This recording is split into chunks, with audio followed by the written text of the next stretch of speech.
Hi, my name is Mark Neelan. I'm one of the directors at Finlay, the executive search IT sales company.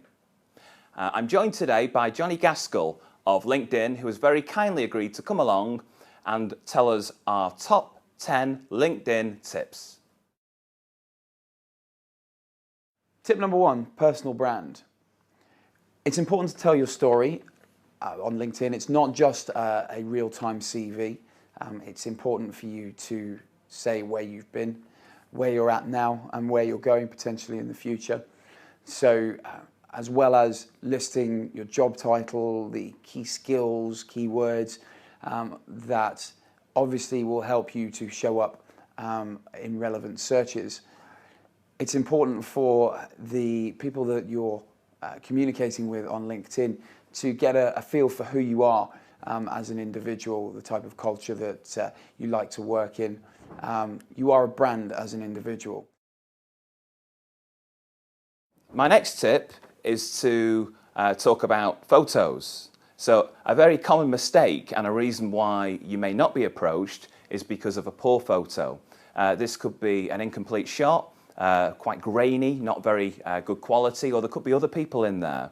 What I always say is to remember how many people are going to see that photograph. You might want to consider getting it professionally done. I think the most important thing is just to make sure that it reflects who you are, what your personal brand is, and make sure, I think the biggest tip is make sure you have a photograph in the first place. Number 3, be concise. I believe the average attention span per page on the internet for a human being is something along the lines of 15 seconds. So whilst it's important to tell your story, as we alluded to earlier, be concise. Tip number 4, get involved. LinkedIn is all about sharing, give and take. So give some information, you might get some back. I think it's also about sticking with it. If you expect immediate results, you may get immediate results, but I think you can almost guarantee sales results if you stick at it, if you get involved. That includes things like doing regular status updates, getting involved with groups, participating in answers and polls. All of these things help to get quick wins, but also build long-term trust and expertise, which will benefit you. Number 5, personalize your links, whether that's your public profile link or any other links that you add to your profile. It's very simple. You go to edit your profile, the links which you've added give you the opportunity to actually put something in there that tells the reader where they will be going if they click on that link, rather than a string of code, for example. Tip number 6, tell the truth. We live in the information age, and I can tell you from personal experience that we do come across the odd person who will embellish the truth. Living in the information age makes it even easier to work out if you are telling porky pies. So look, LinkedIn needs to be factual. It's not too difficult to work out if you're lying, so tell the truth. Tip number 7, keyword density. Whilst our algorithms take into account more than just certain keywords, there is a propensity on some profiles of what not to do, where you can over-embellish on the number of times that you add a certain word that you feel is relevant to your own career.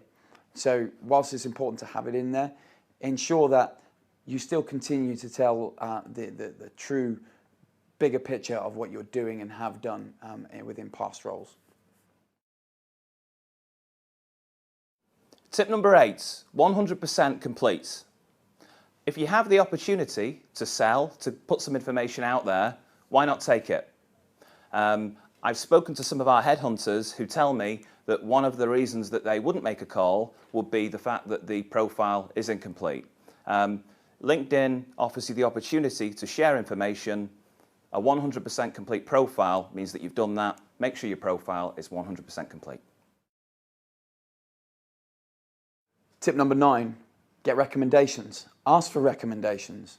Keep those recommendations varied, and also get recommendations from not just your recent role.